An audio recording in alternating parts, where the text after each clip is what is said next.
Next is the first panel. It's about food farming, happiness, and new spirit. The speaker will be Mr. Koichi Kato from Japan. He is the president of Seikatsu Club Consumer Cooperative Union. And Mr. Zainal Arifin Fuad from Indonesia. He's from Livelihood Campesia, small-scale farmer movement, and Indonesian Peasant Union. And coming from Suvarnabhumi Airport, Dasho from Bhutan, Center for Bhutan Study. And your moderator is Mr. Han van Willenswaard from School for Wellbeing, Study and Research. Please put your hand together and welcome our guest speaker to the stage.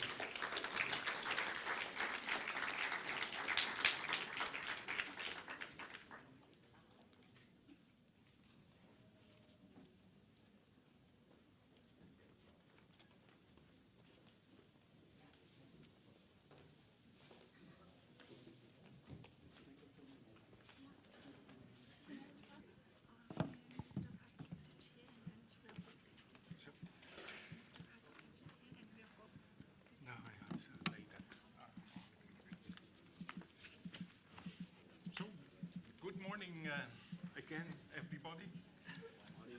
Is it working?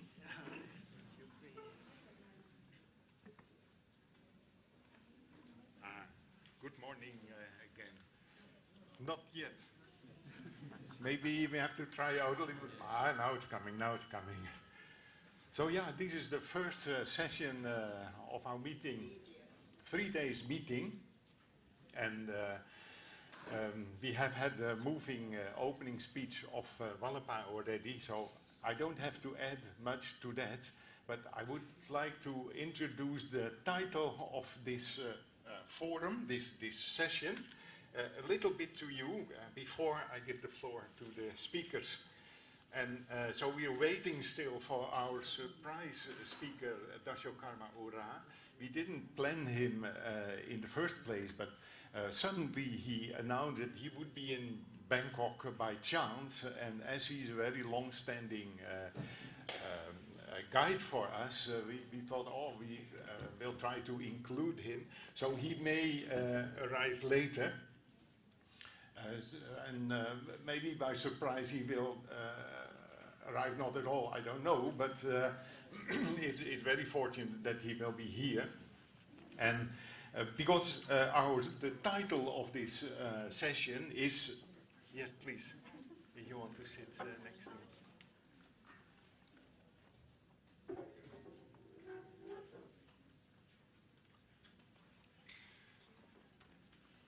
The title of this session is Food, Farming, Happiness and the New Spirit. And food and farming are the most essential elements of our economy. We all need food, no one excluded, and all food results from farming. But are food and farming really so important? Agriculture in Thailand represents only around 12% of GDP, and only less of 1% of that is organic farming. So what is the importance? I think we are here together because we reject the dominance of these kind of indicators to guide our economy. We want an economy beyond GDP.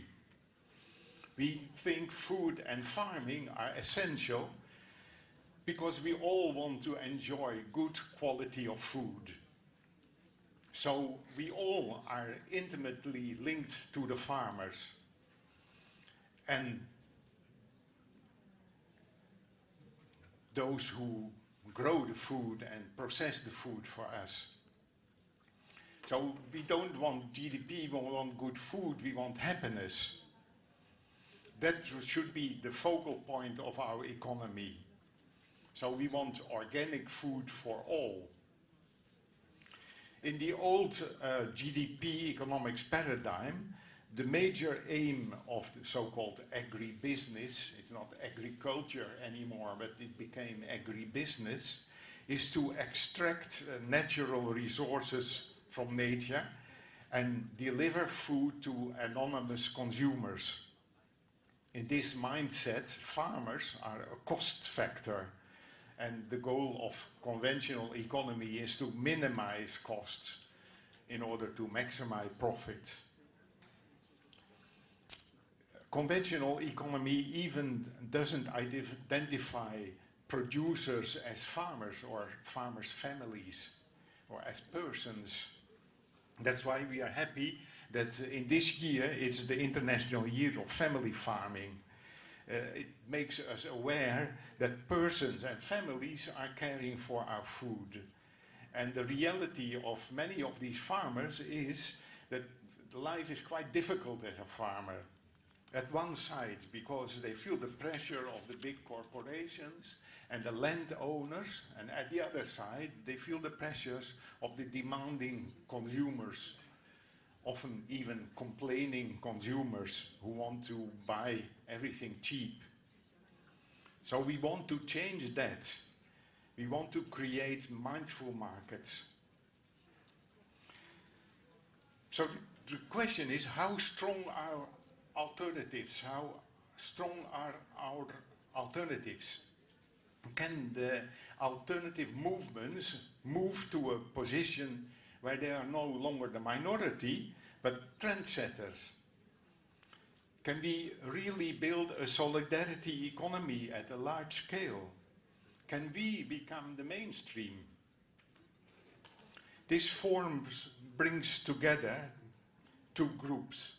Pioneers, who are forerunners in the mindful markets movement, and people like us, like me, who want to become pioneers, or maybe are already to a certain extent, but want to become pioneers of a movement that has the potential to become the mainstream. And we want to be trendsetters all in our own situation in this crazy world. So the three frontrunners, and only two are here now, we give the floor this morning to present their cases, are the Seikatsu Club Consumers Cooperative from Japan, Mr. Kato, and La Via Campesina, Mr. Zainal, and later the Bhutan Studies Center, the Center for Bhutan Studies and G&H Research from Bhutan. I think this is a very interesting spectre of alternatives. Walapa mentioned already that since 1980 we have the Right Livelihood Award, which is also called the Alternative Nobel Prize. It's also handed out in the Swedish Parliament. And Seikatsu Consumers Club received the Right Livelihood Award already in 1989. They are real pioneers of the alternative movement. In Thailand, the only person who received the Right Livelihood Award is Ajahn Sulak, who got the award in 1995. Ajahn couldn't be here today. He would have loved to welcome a colleague, Right Livelihood awardee, but he is with us in spirit.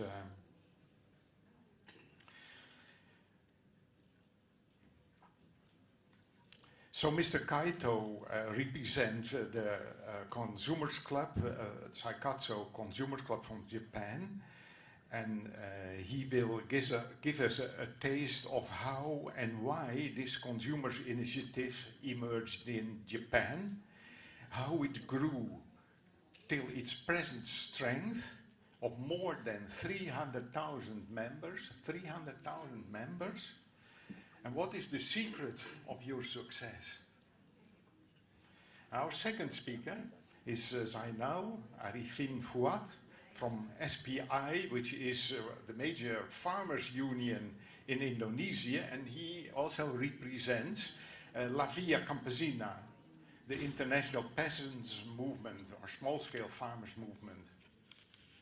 La Via Campesina is a very remarkable organization because it comprises 164 local and national organizations in 73 countries from Africa, Asia, and Europe and the Americas.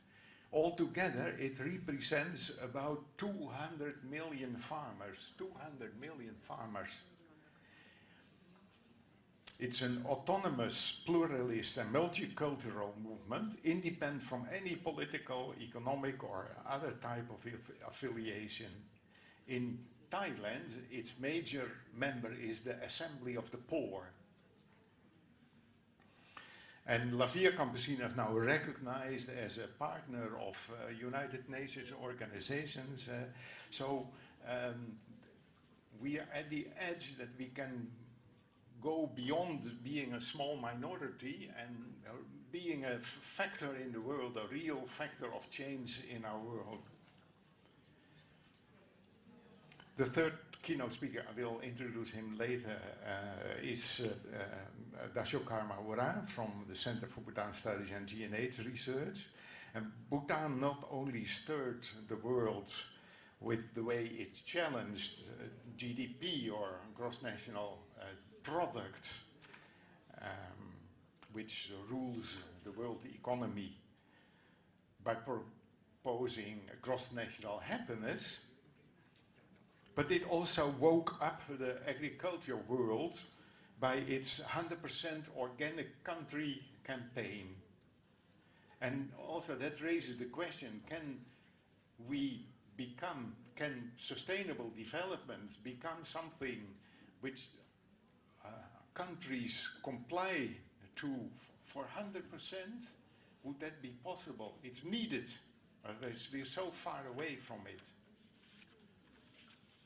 So this session brings together an alternative business model, a global social activist movement, and a country with its creative intelligence is able to challenge the paradigms of our world.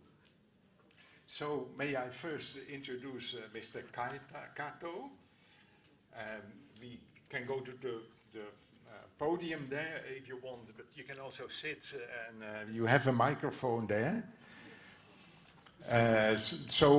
Seikatsu Club Consumers Cooperative Union consists of 32 Seikatsu clubs active in 21 administrative divisions of Japan and has altogether about 340,000 members.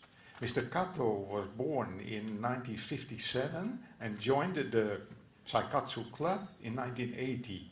He became a board member of the club in 1988 and was appointed as a managing director in 1994. In 1996, he moved the headquarters where the union of all these cooperatives is based. First, he worked as managing director and executive director, and in 2006, he was appointed as the president of Seikatsu Cooperative Club Union. Mr. Kato.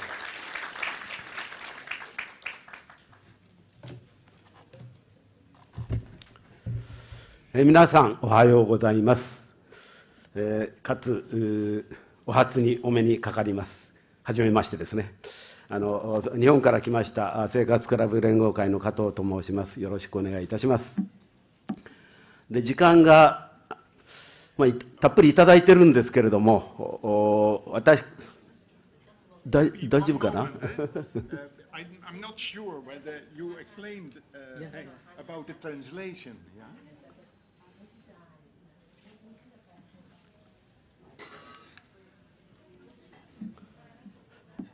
清水さんさ、あれをつける。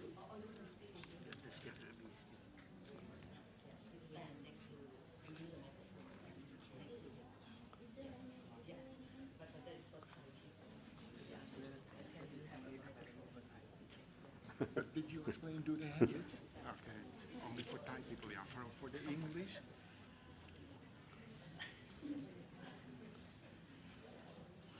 Sorry for the... Sorry.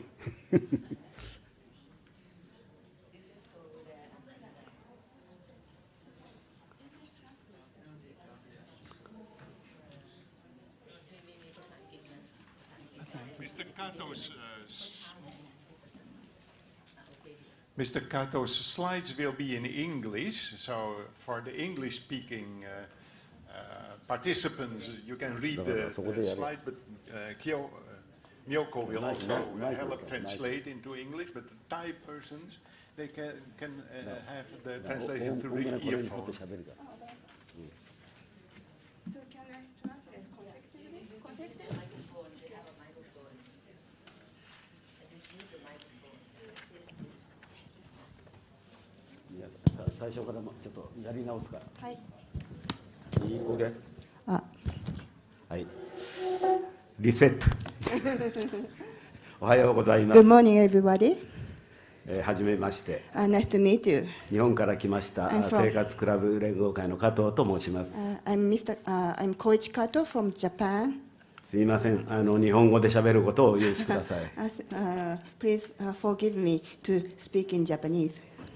で、たっぷり皆さんにお話したいことがあるので、早速。I have a lot things to say to you, so お手元の資料に沿ってお話をさせていただきます。I'm going to speak following the transcript in English. で、今日のタイトルは生活クラブの生産する消費者運動という極めてよくわからないタイトルをつけさせていただきました。I think the title of today's presentation is very difficult to understand. 後の質問でタイトルが悪いと決して言わないようにお願いいたします。Please tell me that the title was very bad. で、早速報告に入ります。So let me start. 1番目がその意味不明な生産する消費者運動が体現すべき基本理念ということでお話をさせていただきます。So I'm going to talk about basic principles embodied by the consumers who produce movement. で、最初に私どもの組織の自己紹介をします。So let me introduce our organization to you. 生活クラブは1965年に東京で誕生しました。Seikatsu Club was born in the town in Setagaya Ward, Tokyo in 1965. で、それ以降は日本の主に北側で組織展開をしてきました。So after that, since then, it has grown in the eastern part of Japan. で、現在のグループの会員、要するに生活クラブというふうに名乗る生協の数が32あります。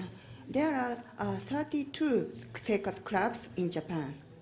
事業概況の数字だけご紹介をします。So I will give you some figures. 組合員数が34万人です。We have 340,000 members. で、年間の供給高売上が800億円です。Our annual turnover is US dollars 823 million.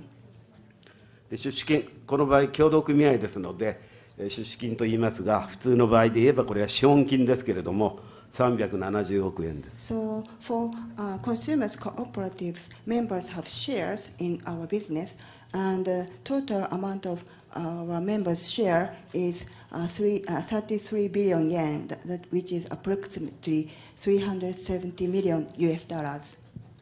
供給している財の 90% 以上は食品であって、今日はその食品の中の中心的な部分についてお話をさせていただきます。And our 19% of our products are food, and I'm going to talk about our products, mainly food. で、括弧2に行きます。消費財を生産者とともに作る運動、これが最初の私たちの考え方です。Yes, I'm going to talk about our movement to create consumers' materials with producers. これ合ってるのこ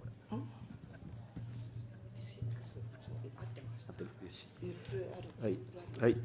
で、生活クラブでは消費財という言い方をして商品とは言わないのでありますけれども、その理由を6つ説明をします。So, we created our own term, consumer materials, for our collective purchase goods, instead of calling them commodities. So I am going to tell you the reason that you use the word consumer materials. 一つが利潤利益ではなくて、使う側の立場に立った使用価値を追求するということです。One reason is that we pursue the use of value as a user of our goods. 2つ目が生産者が明日からも生産できるようなそういう適正価格を追求するということです。And the next principle is that we have fair price to ensure sustainable production. 3つ目は生協の組合員が自分で理解するということを重視するために、原材料、生産工程、流通、廃棄のすべての段階における情報が正確に伝わるということです。And the third one is that we have information disclosure of the whole process from raw materials, production process, distribution to disposal, so that our members can understand the whole process of the production of the production. 4つ目が生活に有用であり、体に安全であり、環境に健全であるという、そういう財の在り方を追求します。And the first principle is that we work to have usefulness for daily lives, safety for human health, and environmental soundness. 5つ目が、とかく日本では作る側よりも買う側の方が力が強いんですけれども、そうではなくて対等互恵、相互理解、連帯、そういう条件を大切にします。The fifth principle is the solidarity among producers and consumers based on equality, mutual benefit, and mutual understanding. Because in general, consumers are usually stronger than producers, but we work to have fair relationship with producers. 6つ目が国内自給、可能な限り自分の国で作ったものを食べるということと、自然循環、これを追求したいということです。And our sixth principle is self-sufficiency. Japan is a big food importing country, but we work to raise our self-sufficiency rate in food, and we work to have natural circulation of food. Yes. 書いてないこと言う。で、ここで自給ということで大切にしたいのは、自分さえ良ければいいということではありません。So we focus on self-sufficiency because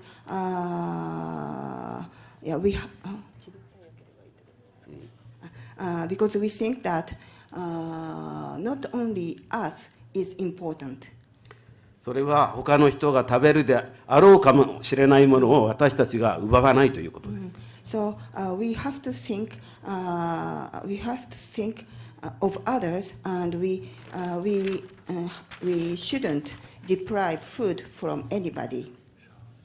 でこのような考え方に基づいて、生産者の明日からの生産を大切にしながら、生産者と一生懸命話し合っていろんなものを作ってきました。And based on these principles, we have been working with farmers, and we have decided our policies based on our dialogue with producers.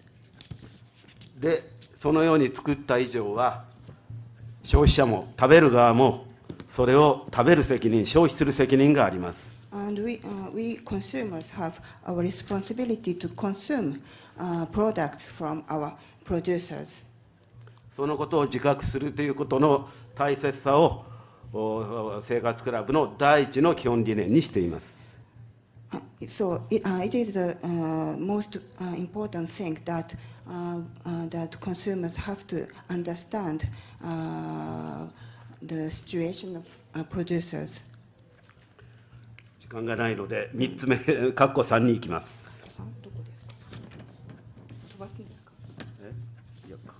いやだから主要品目が牽引する共同購入の説明に入ります。So I'll move on to our principle of main items to drive our collective purchase. で生活クラブではここでは主要品目という言い方をしていますが、これからビジョンフードという言い方をビジョンフードWe call them main items, but we are going to call them vision food. Vision food. 特にこだわるということです。We are going to focus on these items.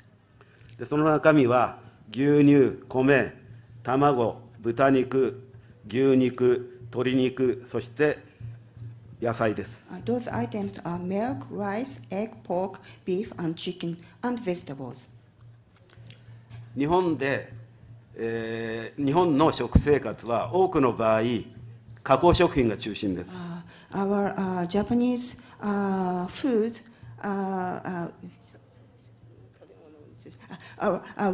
Japanese consumers consume a lot of processed food. そうではなくて、私たちの生協は素材そのものにこだわっていこうということを強調しています。But instead of having a lot of processed food, we focus on raw materials like these. そうしないと生産者とつながっていけません。Otherwise, we cannot work directly with farmers. 生活クラブは日本の生協でいろいろありますけれども、このビジョンフード、主要品目にこだわることにおいて、他の生協には負けないという自負を持っています。Yeah, there are a lot of consumers cooperatives in Japan, but we are unique because we focus on these raw materials. 時間がないので、さらに次に行きます。飛ばします。4つ目、素性の確かなものを適正な価格でという理念の説明に入ります。And let me skip some slides, and I'm going to talk about fair price for food we know the origin of. で先ほど商品とは言わないで消費財というふうに生活クラブでは言ってるという説明をしました。I talked about the reason why we call our products as consumer materials. で6つ大切にしていることがありますが、特に大切にしている2つの項目があります。And as I talked earlier, that we have 6 reasons, 6 principles of our consumers' materials, but there is only one. There is the most important principle in these 6 principles. それは情報公開と適正価格ということです。And that is information disclosure and fair price. なんでこの2つが大切なのでしょうか。Why this information disclosure and fair price is important? 食品の安全安心は組織が消費者に保証するということを私たちはそれが正しいとはあんまり考えていません。We don't think that we have to ensure the safety of our products. 要するに組織に頼った生活は良くないというふうに思っています。We think that consumers should not depend on our cooperative about the safety. で、そうではなくて正しい情報を伝えることで自分で考えてほしい、そのことを常に強調しています。On the other hand, we give all the information of our products, and consumers can decide about the safety by themselves. 自分で考えてくれる人が大勢になること、多数になることこそが私たちの事業目的、あるいは運動目標であります。One of our biggest goal is that we will have more consumers who can think by themselves. で、ここから内橋さんで、日本の経済評論家である内橋さんという人の言葉をここで紹介をしたいと思います。 Let me introduce to you the idea of Japanese very famous critic whose name is Mr. Uchihashi. 内橋さんは、商品は安いに越したことはないが、なぜその商品がそのような価格であるのかが分かる。そして自分の消費行動の意味を客観的に評価でき、自らの価値観で消費行動を律して、自分でそれを意味づける。そういうことができる消費者のことを自覚的消費者と言っていて、生活クラブはこれを目標にしています。Mr. Uchihashi says that it might be better to have cheaper products, but subjective consumers understand why they are cheap, and they can objectively evaluate their own consumption and behavior, and they can manage their consumption based on their values. So we work to increase the number of consumers like these subjective consumers. で、このような自覚的な消費者が育ってくると、消費領域を超えてさまざまな社会運動に進出していきます。So we have more and more subjective consumers that those consumers began to work in different fields of the society. で、ここ今写真に写っているのは、生活クラブに入っている組合員が生活クラブに出資をするのとは別に自分たちの働く場所をまた別に出資をしながら作る、そういうワーカーズコレクティブというふうに言ってますけど、そういう団体が今600あります。So in these pictures, you see many women who are our members. So they are members of the Seikatsu Club.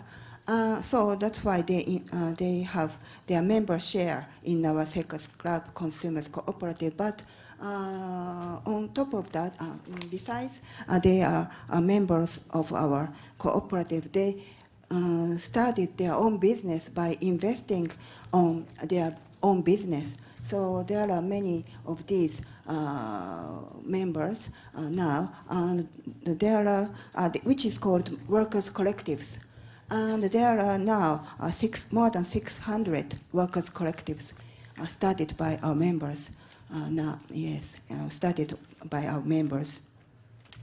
この話はもっとしたいんですけれども、時間がなくなってきました I の want to で、 tell you about this more, 明 but 日また少しお話をさせていただ but き we are ます。 running out of time, so I'm going to tell you about workers' collectives tomorrow at the workshop.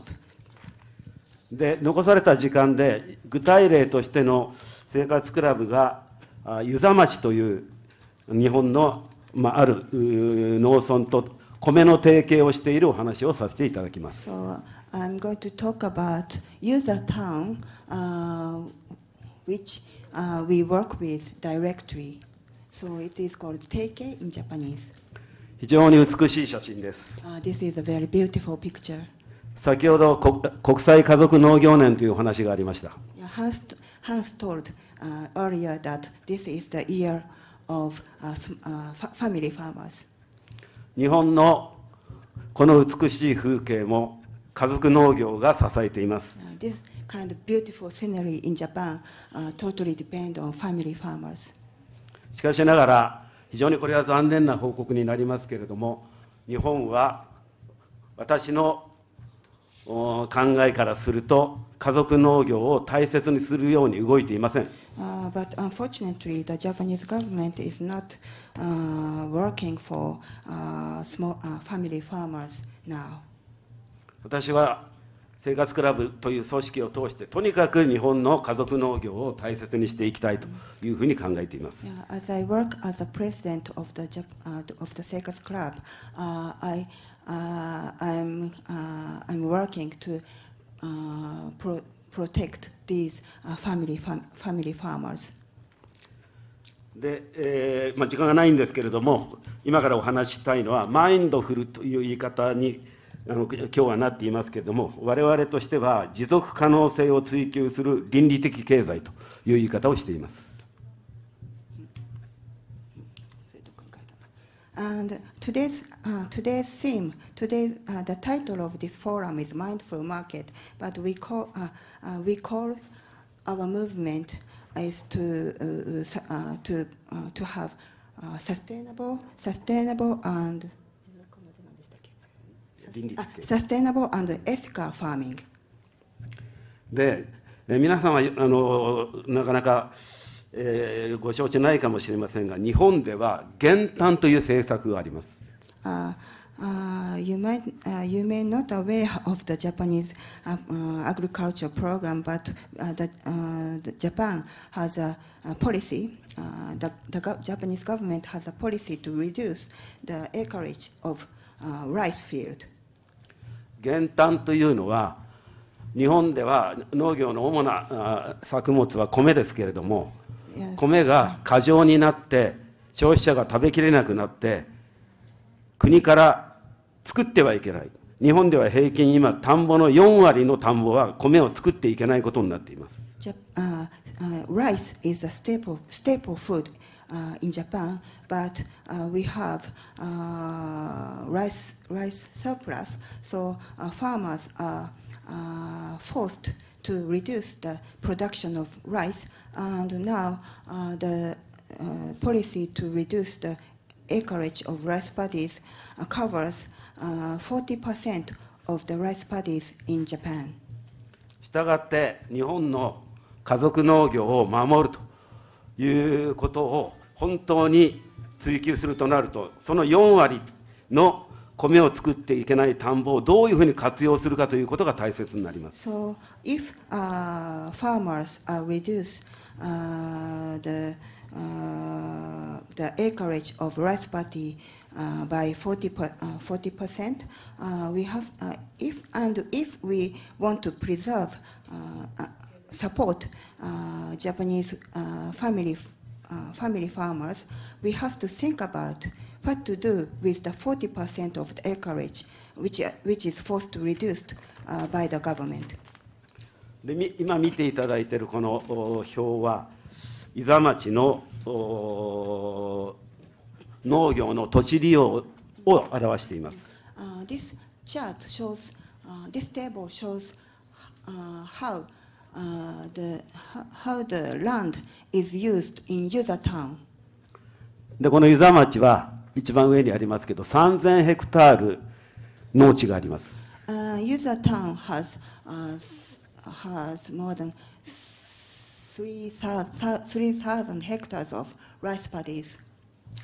しかしながら赤い部分を見ていただくと分かるように、伊佐町でも3分の1が減反です。And as you can see in the red part, the 30% of rice paddies in Yuza town has to be reduced under the government policy. 要するに繰り返しますが、減反ですから国から米を作ってはいけないというふうに言われている面積が3分の1あるということです。So if I may repeat, there are 30% of rice paddies which is banned by the Japanese government to produce rice. で、その話をこれからするんですけれども、まず米の方を先にお話をしておくと、15万6000というふうに一番上に書いてあって、でその下の表のところに10万5000って書いてありますね。でこれは票という単位なんですけども、1票60キロでありますが、皆さんはお分かりいただけないので、15万あるうちの10万票を生活クラブの組合員がこれはお米としてまずは食べているということをご理解ください。Let me first, before going to the reduced rice paddies, I'm going to talk about rice. And as you can see in the first chart, in Yuza town, they produce more than 150,000 bags. One bag is 60 kilos. So, and 156,000 bags they produce, and out of that, the Seikatsu Club consume 105,000 bags of rice. まずここで強調したいのは、Let me focus on one thing, emphasize one thing.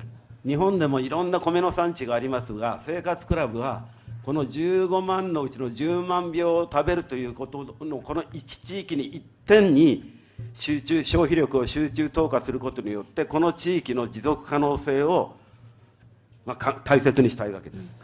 I want to emphasize one thing. We focus on this area, user town, and we consume 100,000 out of 156,000. So we focus on this area. By doing that, we want to ensure the sustainability of this town. でそのようにやってるわけですが、加えて先ほど来から強調している減反という、ここで言えば1000ヘクタール米を作ってはいけない田んぼがあるわけです。And in order to ensure the sustainable production of rice in Yuzatan, we have to think about the 30% of rice paddies, which is forced by the Japanese government to reduce the rice production. で下の表の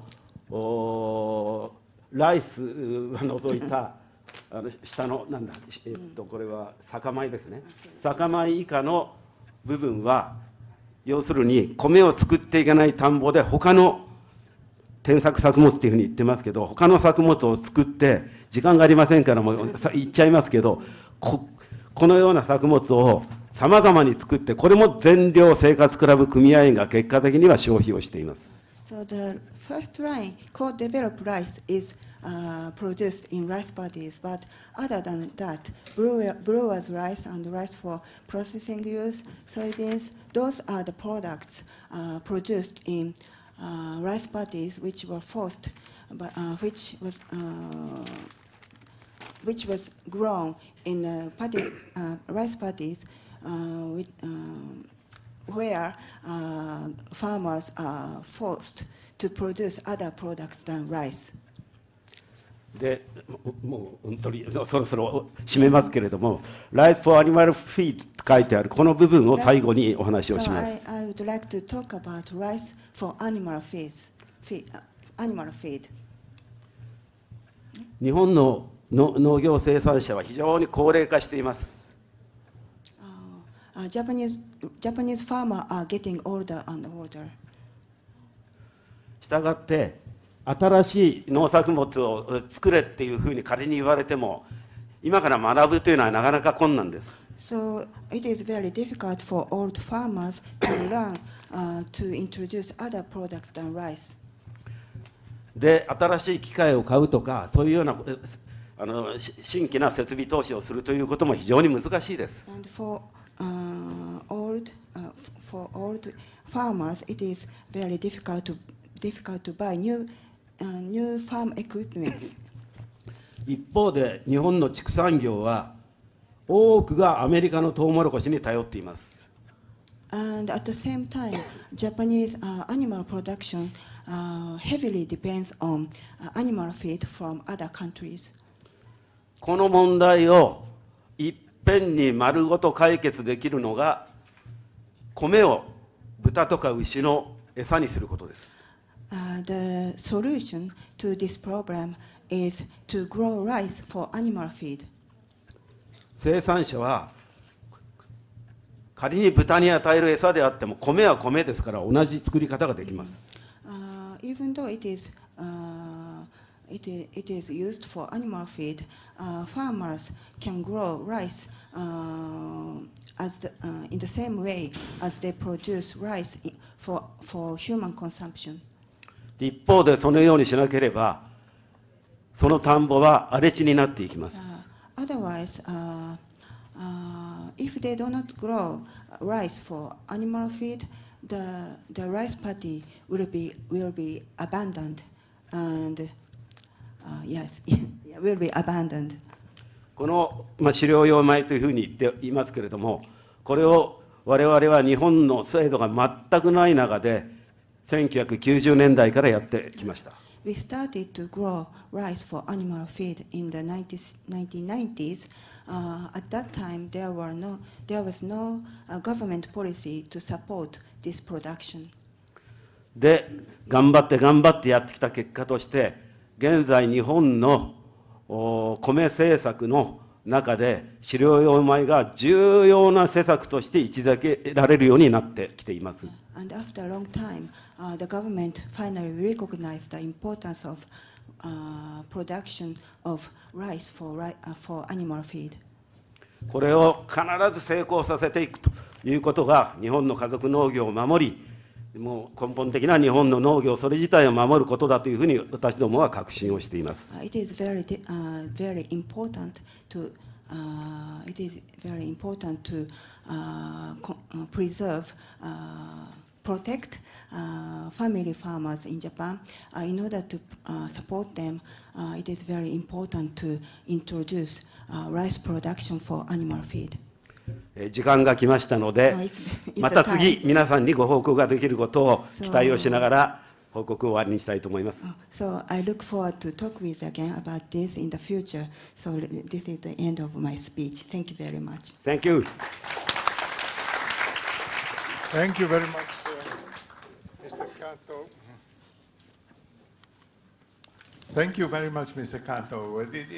The last case illustrates that governments and social enterprise choose completely different solutions for problems which I didn't know about, but I learned that the Japanese government wants to reduce the surface of rice growth, which is remarkable. But so the social enterprise finds other solutions, which may be for us quite amazing to hear, to use the rice for animal feed, but it shows that there are different solutions for the same problems.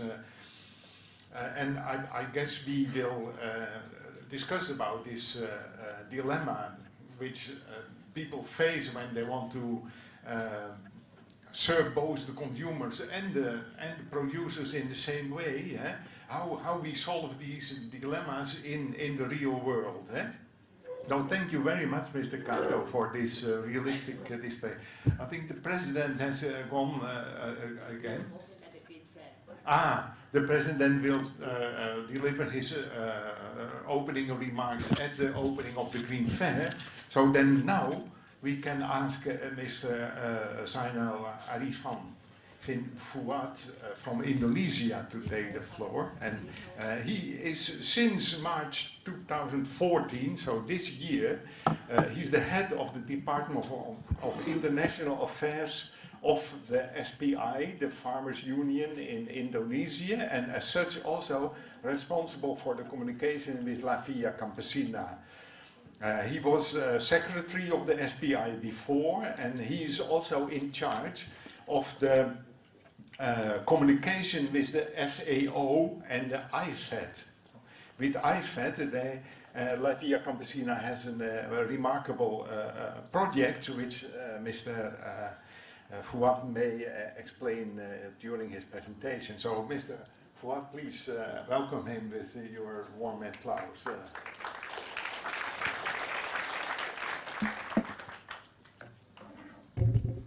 Hello, good morning.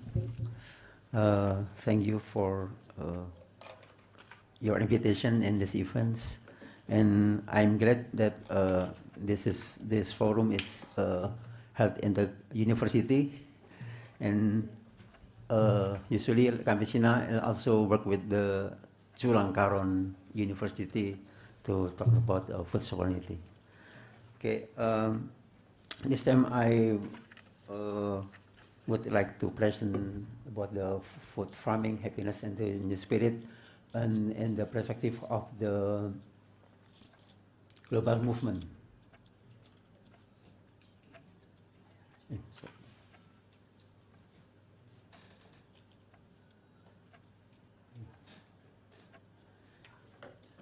Yes, as said by Mr. Hunter, the food is, we all need food, of course, and food from our farming is for us, for our family, and for our group, and then it is for all the world, and that means the consumer. And this is the change of the food production or distribution.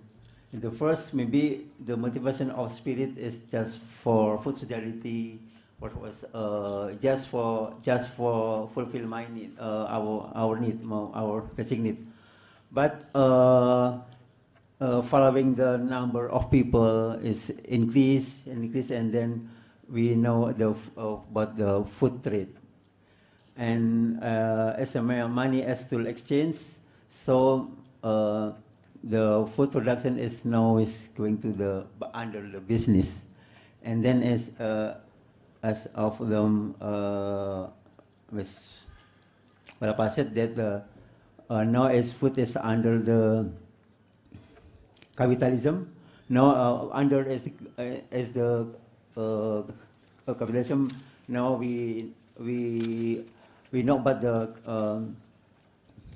commodification of food, in which food is the resource of profit and have contribution to GDP, and then we know about the food speculation and food system in which to get a high food price.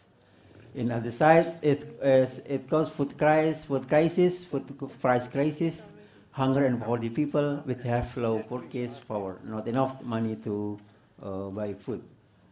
And then peasant and small farmer with their families has marginalized under agribusiness companies and food supply chain and value chain.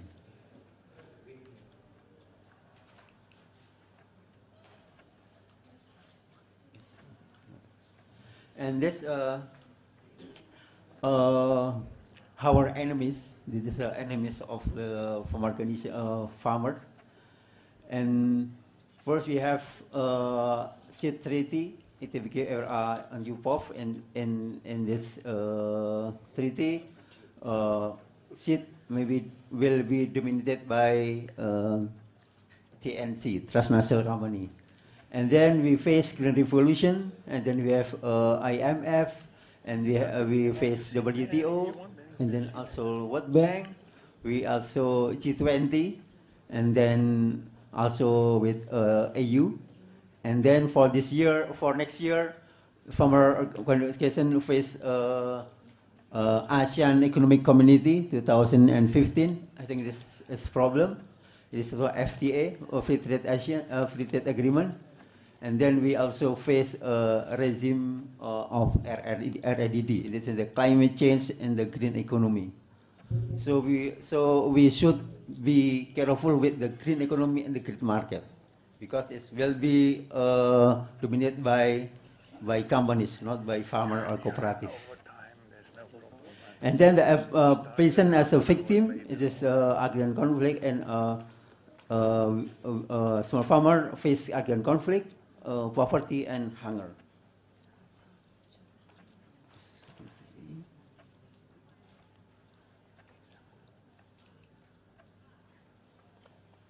This is the situation about the hunger people, and based on the FAO and the last release, the food insecurity, actually there are still about the 825 million hunger people.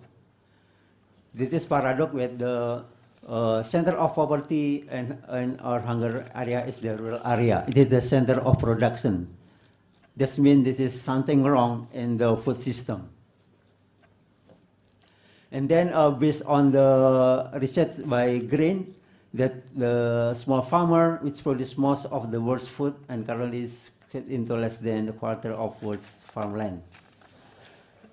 And then based on our member in Brazil, MST, today the peasantry is criminalized, taken to court, and never made to disappear when it comes to struggle for land. And then we, Livelihood, work since 1998 in FAO to promote food sovereignty as a stand of the food security.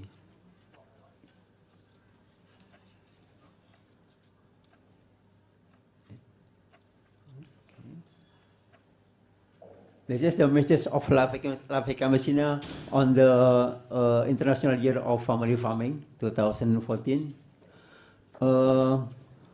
We know that it is be careful about the the definition of the family farming, and that's why Campesia should available with the value chain. And Campesia defends family farming in the term of peasant-based ecological farming as opposite the large-scale, industrial, toxic farming of agribusiness, which expel peasant and small farmer and grab the world's land.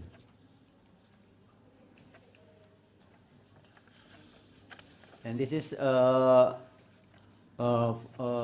Indonesia. Unfortunately, Indonesia small farmers are not happy in this year because based on the census of the government, from 2003 until 2013, the number of small farmer households decreased until 5 million. Why? Because the future of agriculture is not good. So farmers are forced to out of the land. This is it's not good for us. Maybe also for Thailand. Maybe I don't know. And then the fact that is the gap on land and land of produce is high. The index Gini index is until now is 0.772. So and the reality that the land is now dominated by company, so not a farmer. Yes, now the question from the committee, from Hans. How strong our alternative can alternative movement evolve from minority position? And how does Campesia as alternative power? The principal objective of Campesia is to develop solidarity and unity in the diversity among small farmer organizations. And Campesia has defined in strategies among which are the following. First, the articulation of strengthening of its member organization, it means at national level. And then influencing power and decision-making center within government and multilateral organization in order to redirect the economic and agricultural policies that affect small and middle-scale producers. And then the strength of women participation in social, economic, political, and cultural matters. The picture is left is our demonstration in Geneva when WTO held the meeting, the WTO meeting in Geneva. This is our activities. This is working either at international, regional, and national. For international, we have a lobby, mass action, media info publication, and network. And FAO and IFAD, we promote food sovereignty, and the ICART, International Conference Agriculture, Agrarian Reform and Rural Development, this agrarian reform. And then also in the UN and the Commission of Human Rights in Geneva, we promote the peasant right. Now we have good news that the UN will approve the Declaration of Peasant Right. And this is a tool for our movement to push government to implement our need, our voice. So for mindful market, with Declaration of Peasant Right, we can push the government to more implement about the organic farming in Thailand. Yes. And then mass action, for example, against the WTO, action that it settled Cancun, Geneva, and Hong Kong, and the last demonstration in Bali. In media, information publication, we have website, leaflet, books, video, and TV. Maybe you can come to the website of Campesia and look at the TV. And also we have the network with social movement. We also work with Friend of the Earth, and also, for example, in Thailand, we work with the Chulalongkorn University, and also the focus of Global South. And this is our picture. In the top it says me and Henry speaks with the Graciano, the director of FAO, and we talked about also about sustainable agriculture and also about food crisis. And this year, Campesia and FAO has signed a program about the zero hunger. Yes. And then this our demonstration in Bali last December, and then our demo in this World Forum in Senegal, and also in the Porto Alegre, 2006 is about 2012 is about the climate change conference. And this is for international. Campesia has been promoting peace and rights to become declaration in the Commission of Human Rights in Geneva. This is our news in June 27. This is about the declaration of right of peasant and of the people working in the rural areas. It is Henry speak in the Geneva. And this our activities at regional level. You know that we have region in Southeast Asia and East Asia. So we have member in Japan, we have Nominren, and Thailand we have member Assembly of the Poor. Unfortunately, my colleague Baramis cannot attend because he's now in field. Yes. This is sorry, this is our picture in FAO at the meeting regional Asia Pacific in Hanoi 2 years ago. And then we are also in picture in below is the magazine about the rice in Jakarta. And then the picture will come to Campesia is the program of farmer to farmer in Vietnam. So we have many activities. And then this is our activity at national level in Jakarta. In the first picture, we conducted demonstration to judicial review of ASEAN Charter. For us, the ASEAN Charter is dangerous because it's the base of the free market in ASEAN level. So, unfortunately, we lost in judicial review, but we still so we always have new spirit to struggle for our needs. And then the picture in the second row is our network to release petition of food sovereignty. This is for our government. And that's the picture below is the Farmers Forum. This is the part of the Global Farmers Forum of IFAD in Jakarta. And that's the picture of mass action in Jakarta in relation to the day of the Peasant.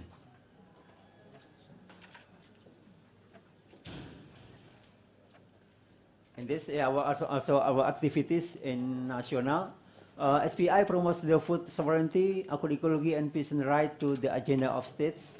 So we have lobby and we dialogue with the parliament, Minister of Agriculture, Minister of Forest, Land Administration, and the Bureau, etc. And the result, we have now term of food sovereignty adopted in the several laws. So now government right food sovereignty in the law and also in the other states document.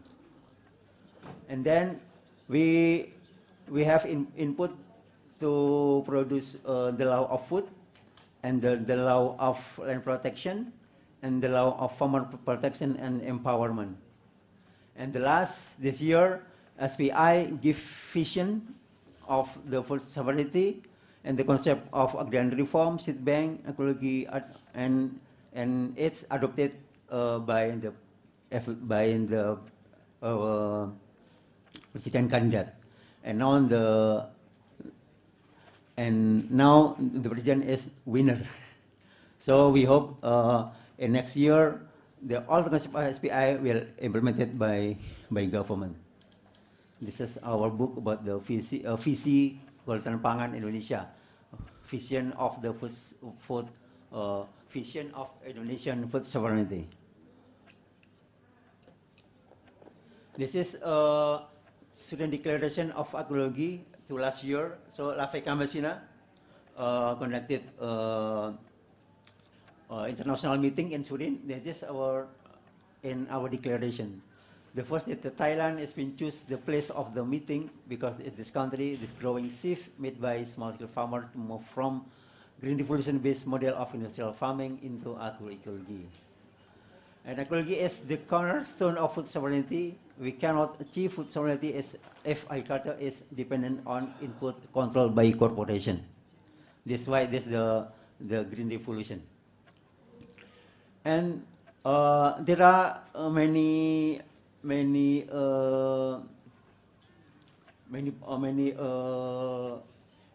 what's the name? Program is we know about the label. So we have label organic farming, we have natural farming, we have no low external input sustainable of agriculture, and then we also know about agroecology. It's all the same. And then we are clear that feudal land holding cannot be considered agroecological even if it is chemically free. A farm that is controlled only by men without decision marking power for women is, or if women's global work land is higher, it is not agroecological either. Organic farming which replace expensive chemical input for expensive organic ones without losing the structure of monoculture is also not agroecology, such as in the way neoliberal organic farm in India, and which we strongly reject. For example, in the term of organic, I worry if the organic will be dominated by company, not by farmer or cooperative. So it means that there is no change about the green revolution and the organic because it's dominated by company or by industrial system. So for SPI Indonesia, organic product is expensive. So it means this is not organic food, not for all. It's for rich people. Why for SPI like Indonesia, we sell organic to all the people, not exclusive product. Okay.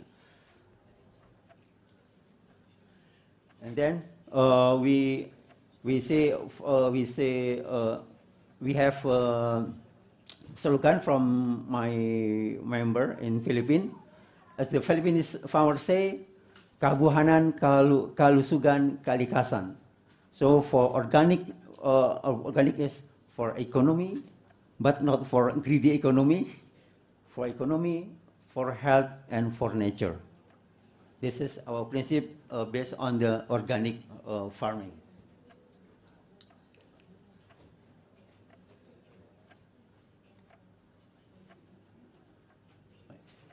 Yes. For us, peasant farmers and family farmers, agroecology is also instrument of confront transnational government and the predominant agri-export model. I give example in Indonesia case, the organic fertilizer is produced by company and also by government. For our side, organic is not only a technology instrument, but is the ideology. So organic fertilizer is produced by farmers, not by industry. This means that agroecology is giving new meaning to the struggle for organic reform to improve the people. For in Campesia, we have a simultaneous struggle. First, we occupy the land, we produce by agroecology, and we struggle, occupy, resist, and produce. Also, agroecology is alternative for rural youth to stay in the countryside. It is important because I know in Indonesia now the farmer is dominated by the old people, while the young go to the city and the informal sector and go to the Malaysia for palm oil company labor, and also go to Arabic immigrants. Okay. This is a picture of the land in SPI. This is we have training center, and we conducted 2 or 3 times for training youth farmer. And then also we invite consumer to come our feeds. So we have the meeting between farmer and the consumer. Maybe the same with in Japan. This is consumer and invite in our.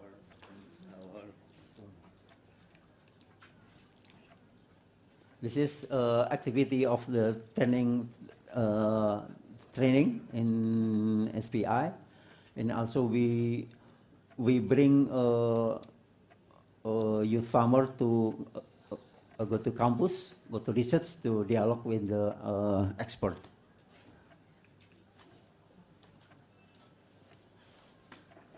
This for graduates of the training school. And this is our activity in the campus in the university, Bogor Institute of Agriculture. So we have many dialogues with experts. And so we don't worry, be happy with our words. Goodbye, struggle, goodbye, hope. Thank you.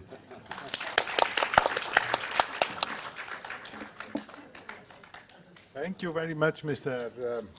Fuad. It's remarkable that this declaration has been made in Thailand, while I think many Thai people are not aware that such an important declaration was conceived here in Thailand, and that La Via Campesina sees Thailand as a springboard for opportunity to change the world in this direction. So we are very happy that you are here to remind us of our responsibility.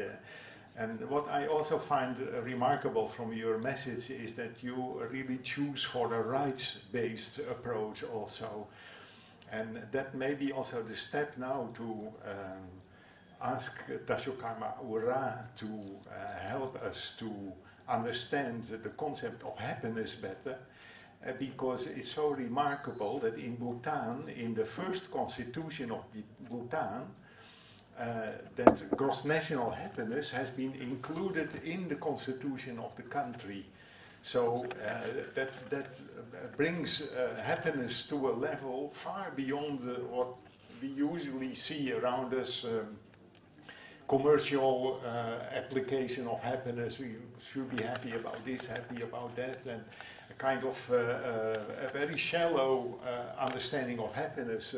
While for Bhutan, it is, let's say, at the highest level, it is embedded in the constitution. So, Dasho, I'm very happy that you arrived, more or less literally from heaven. You came down this morning as our surprise speaker. And please tell us more about happiness. Thank you very much. I'm very glad to be attending this session.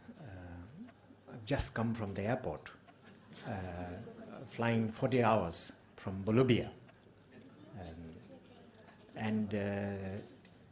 I went there to attend a meeting of the 5 Latin American countries on living well. It is their own indigenous concept. In a sense, this conference, which you have titled Mindful Markets, is in some sense continuation of this Bolivian discussion, Mindful Market. I'm very sorry to say that when I reached Sao Paulo airport, I checked your email, and then I saw something about mindful market, but I didn't go down into detail about food, happiness, and markets. So I thought I should focus on mindful market, not on food, rights, and new spirit, etc.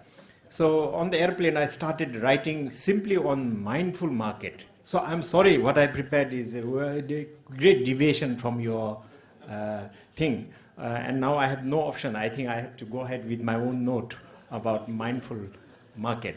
But I don't think it is completely inapplicable. Hans mentioned that I should discuss happiness, and mindfulness is related to that. And market and the conflict between market and what you're talking about, food right and food sovereignty, is also, I think, can be broadly situated. So excuse me for not going into the most relevant part, but overall I think I should try to provide a broader background or backdrop. Just before I say, I would like to pay my humble tribute to Hans and Walapa, she's down there, for always bringing people together and organizing very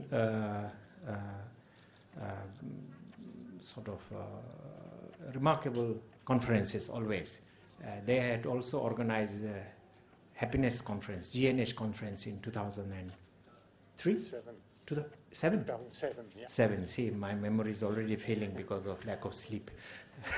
So I think, they're always energetic, they're always productive and innovative in bringing, I think, uniting people, in connecting ideas, and in diversifying solutions over many topics. I mean, agriculture is one of them, but they have done many other things recently, Right Livelihood Award lecture, and many other trainings for Mekong region. So when I glanced at the topic at Sao Paulo airport, as I said, I saw this headline, mindful market. So then my mind locked onto that and forgot to see the details. So what I thought was that the topic was very interesting. That's why I think I missed seeing the other things below. Mindful market topic was very interesting. And it is, I thought, what an interesting idea, mindful market. It has so many difficult interpretations. One way of thinking is that we need to be mindful of or cautious about the market, whether it is agriculture market or it is some other commodities or it is some other services. That is one way of understanding. Of course, economists such as Joseph Schumpeter, who was also a sociologist actually, expanded on the notion of wild spirit of the market entering everywhere, in a sense. That is another way of understanding the mind of the market. And he alluded to the creative destructive process of the market. The technology, the innovation, in some ways, is always destructive because something has to be destroyed in order to replace it with another creative thing. Whether market solutions are very creative or very beneficial or very justice-oriented, we can discuss about it. But there is definitely dislocation every time when something happens in the market. Very violent, very... But I thought I will not go into any of these kind of interpretations, and I'll just stick to the predictable interpretations of how to maintain a very sane, a very sort of stable and happiness or justice-oriented existence, which is difficult increasingly because of the rapidity of technological and economic changes, transformation that is that we find difficult to cope, and for a mass of kind of insular agricultural peasants, it is actually quite difficult. And I thought I will use also basic Buddhist concepts of what is mindfulness. I think this is quite related to stabilizing your mind and how to achieve some sort of sanity in the midst of rapid changes. But I have to talk about sort of, just to go ahead later on, I have to talk about the interface between the market on the one hand and mindfulness on the other. In terms of the market, what we basically understand, as you all know, all of you are very accomplished people, I would offer only a very elementary one, definition of the market, is that it is supposed to be extremely efficient in allocation. We can discuss whether it is really efficient or not, but it is not, doesn't claim that it is very efficient in distribution or equity. And it is constituted, supposedly, by lots and lots of well-informed suppliers, well-informed people who place demands on goods and services, and all motivated by their objective to maximize subjective well-being or utility. A very narrow monistic concept of happiness. This is utility maximization. So the picture given is that all of these goods and services are produced by sort of highly autonomous individuals, in the private realm. Now, this is how we use market, and this is how it is often portrayed as a free constituted by free individuals in a position to maximize their subjective well-being or thing. This is a narrow idea of happiness, really not objective and subjective are not combined. It's just, however, as you know, at once this is slightly untrue. At once you know this. It is first of all, lots of goods are not goods and services are not always produced by the private sector. We have a huge non-market sector, and especially when it comes to essential goods, I think it should be in the realm of private sector. Some governments, it should be in the non-market public sector, I mean. But some governments take that view. And so depending on the political economy of a nation, whether it is liberal, capitalistic, societies, socialistic or Buddhist welfare oriented, there is a large portion of goods and services which are produced in the non-market sector, where either output or price is controlled. You can't control both, but one of them can be controlled. So, but as the previous speaker briefly alluded, the sellers and buyers are not equal, not numerous, not equal in numbers also. Very often, these inputs are supplied from huge corporations, which are essentially few in numbers. I think this is true in agriculture, and it's becoming true as more and more inputs are being globalized. For example, Monsanto's attempted to control seed production, etc. is an instance. Water, which is a key input into the agriculture, for example, sometimes is supplied from a single source. So the picture, as you know, of the market is not so straightforward. It's quite complicated. Depends very much on the political economy. What I wanted to say was this. And the political economy or the ideological orientation of the state is important. I think in things like agriculture, which entails existential questions involving a large number of farmers, state, I think, has to take a view, in my opinion, and don't leave it to the so-called market. The so-called market, I think. Now, as you know, economic growth is a measure of almost all governments and measures also their performance. Roughly, this is what is understood as the market in common sense terms, I suppose, I would like to say. In that respect, economic growth, which entails selling, buying, producing, consuming, is expanding every year.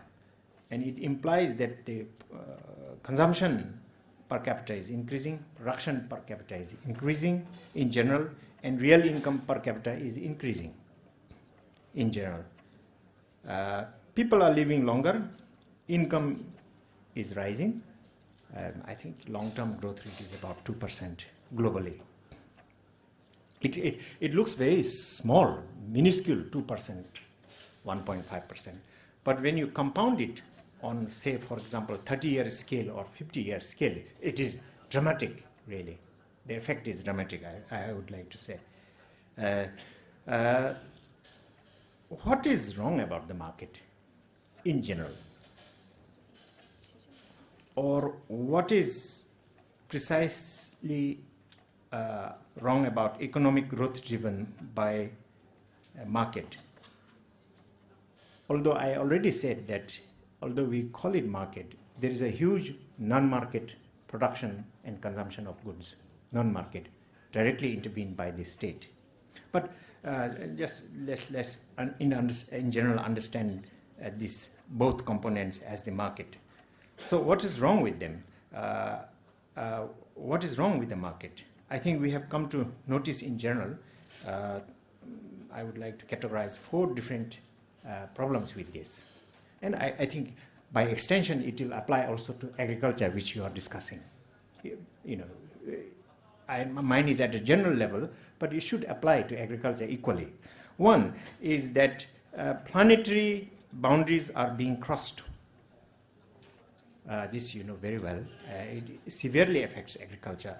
This is the issue about sustainability, acidification of water, deposition of carbon dioxide in the, at an excessive level, so on and so forth, biodiversity collapse, all which affect your sector, which cannot be measured very well by the national accounts or GDP, because it includes so many positive externalities or positive side effects of agriculture, you know, so many of it. So that is one problem, I think.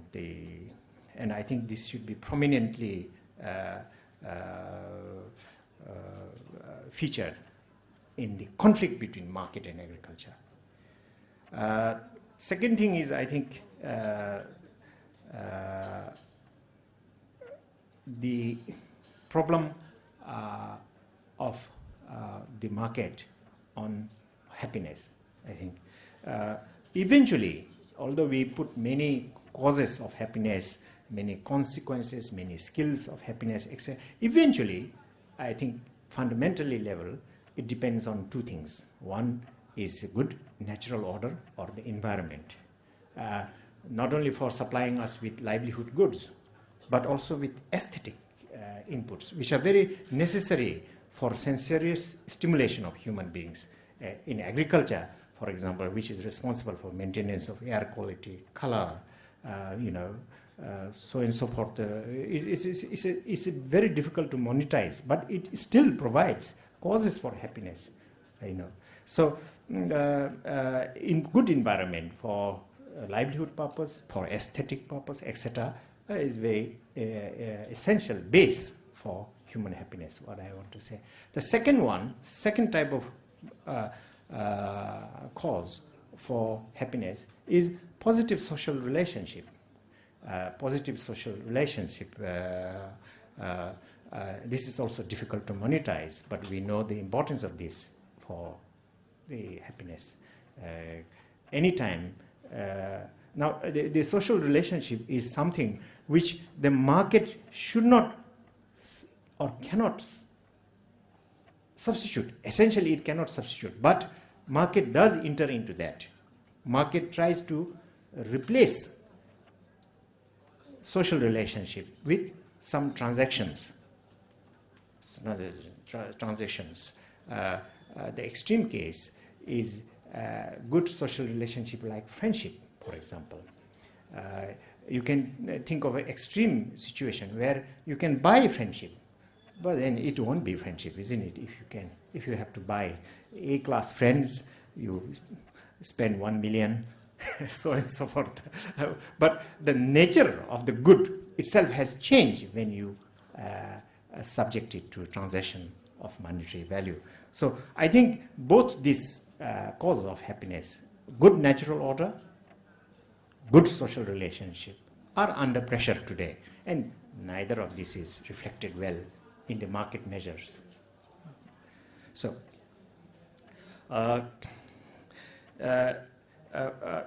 this is what I mean to say, the quality of life issue versus the market. The third one is that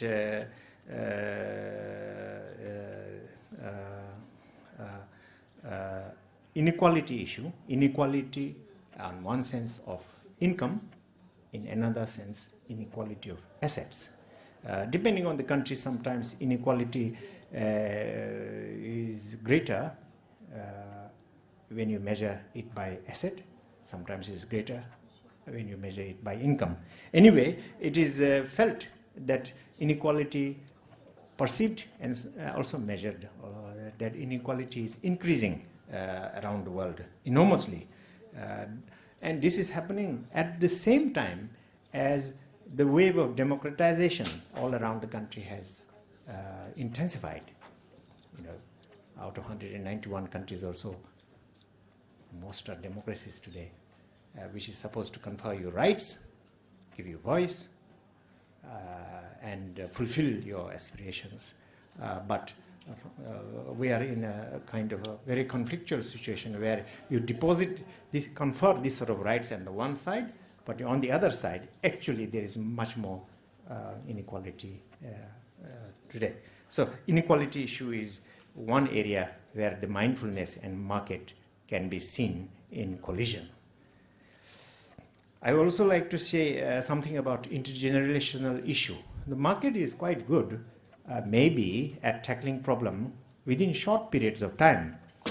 But when it comes to intergenerational issues, there's not much instruments in the market that things like discount rate, interest rate, social discount rate, etc. is considered to be rather inaccurate and imprecise and sometimes deadly in addressing this intergenerational issue. For example, I think the level of government debts and household debts are quite stressfully high around the world today, especially in advanced countries. Paradoxically, in advanced countries, the level of household debt is very high, level of government debt is very high. What does it mean? It is actually symbolizing that you have imposed far more burden on future generations. So, you know, because somebody has to pay this and it will be paid by taxation on the future generations. So that's one deficiency, one issue between the mindfulness market. I already mentioned the fifth and the last one is the penetration by the market into areas which normatively should be outside of it. Things like morality, things like social relationship, things like culture. But these are also now increasingly